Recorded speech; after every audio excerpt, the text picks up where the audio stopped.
Es verdad. Soy muy nervioso. Extraordinariamente nervioso. Lo he sido siempre. Pero ¿por qué dicen que estoy loco? La enfermedad ha aguzado mis sentidos en vez de destruirlos o embotarlos. De todos ellos, el más fino es el oído. Yo he escuchado todas las cosas del cielo y de la tierra, y no pocas del infierno. ¿Cómo, entonces, puedo estar loco?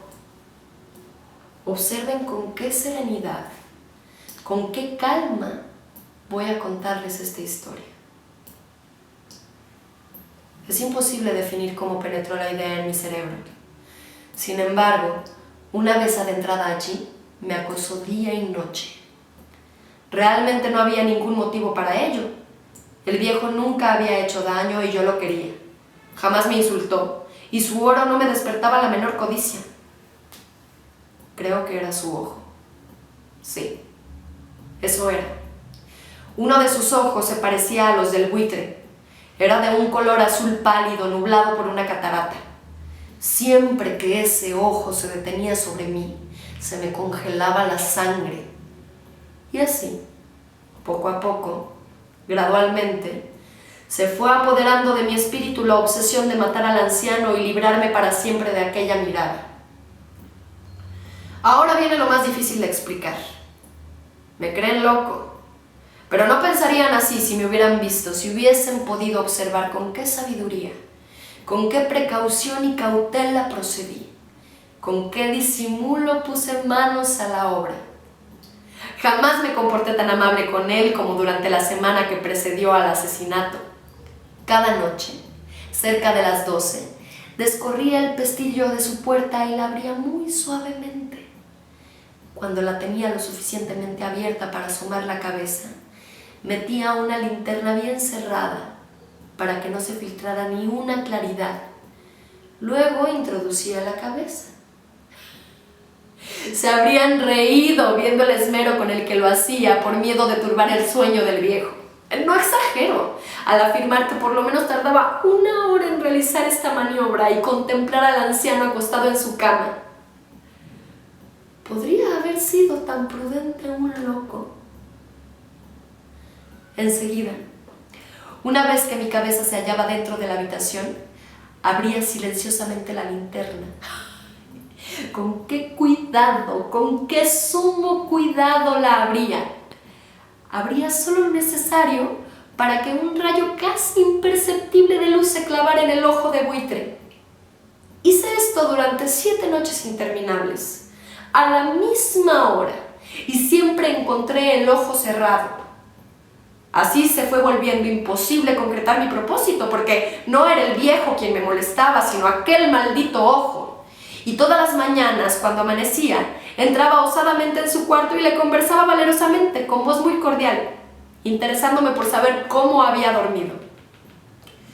Comprenderán que tendría que haber sido un hombre demasiado perspicaz para sospechar que todas las noches, siempre a las 12, yo le espiaba durante su sueño.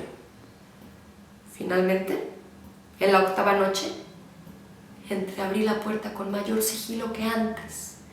La aguja de un reloj se movía más aprisa que mi mano. Jamás como en ese minuto pude apreciar tan bien la magnitud de mi astucia y apenas lograba dominar mi sensación de triunfo.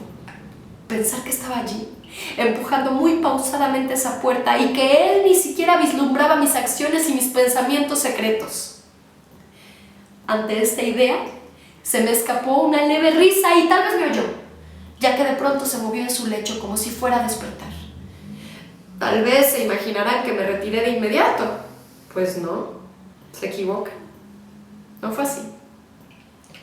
Su alcoba se hallaba profundamente oscura. Las ventanas estaban herméticamente cerradas por miedo a los ladrones y las espesas tinieblas envolvían toda la estancia. Absolutamente seguro de que el anciano no podía ver nada, me disponía a abrir la linterna cuando mi pulgar resbaló sobre la perilla de la puerta y el viejo se incorporó en su cama preguntando: ¿Quién anda allí?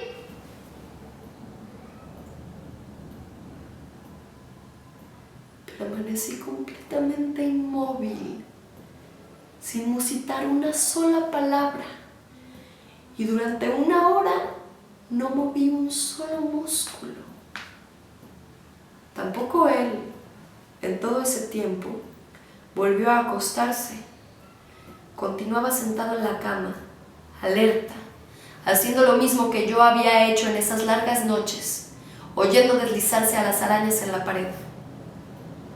De pronto oí un gemido profundo.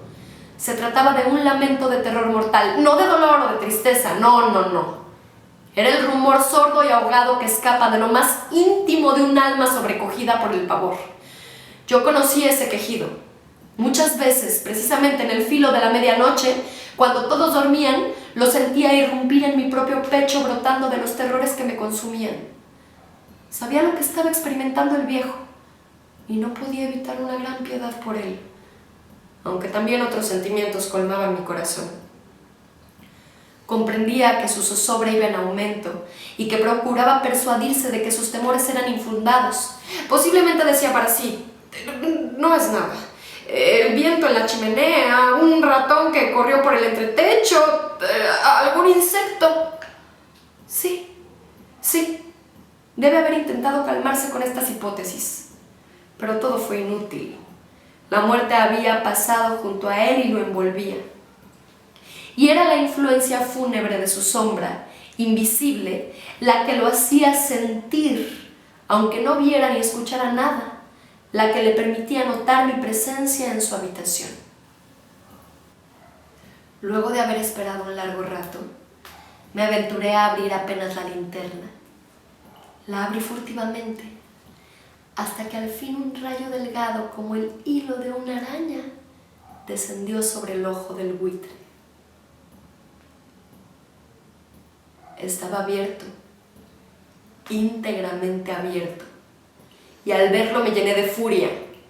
Lo vi con claridad perfecta, entero de un azul mate y cubierto por la horrorosa nube que me helaba hasta la médula de los huesos. No podía ver nada más, ni la cara ni el cuerpo del anciano, solo existía aquel ojo obsesionante. ¿No es acaso una hiperestesia de los sentidos aquello que consideran locura? Una vibración débil, continua, llegó a mis oídos, semejante al tic-tac de un reloj forrado en algodones.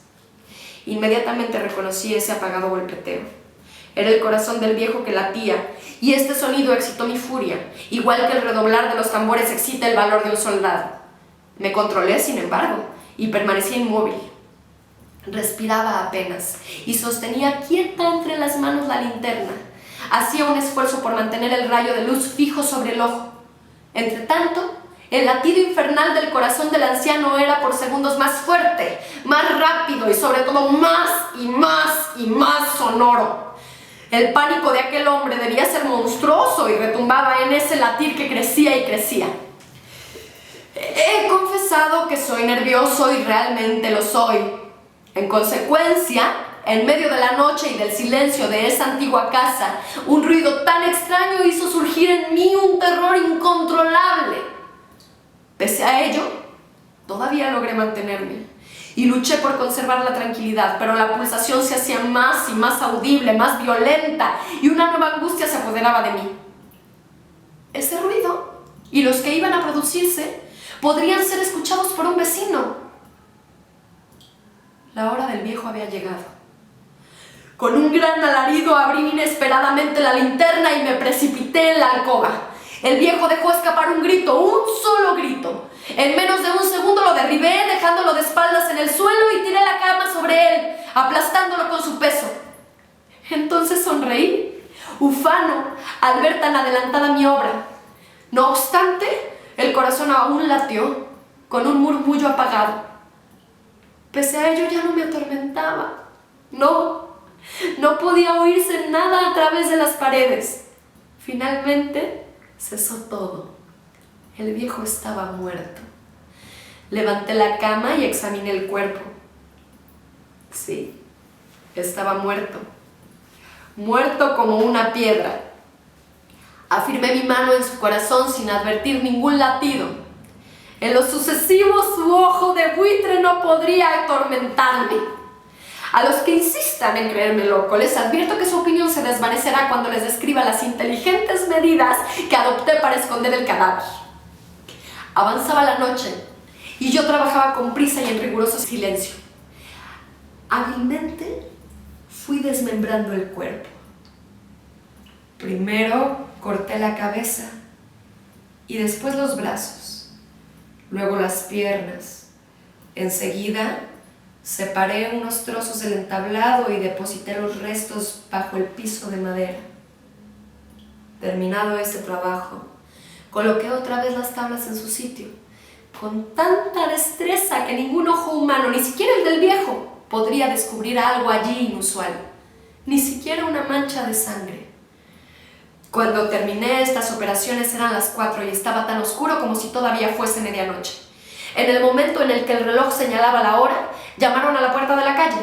Bajé a abrir confiado y di la bienvenida a los recién llegados. ¿Por qué no? ¿Acaso tenía algo que temer?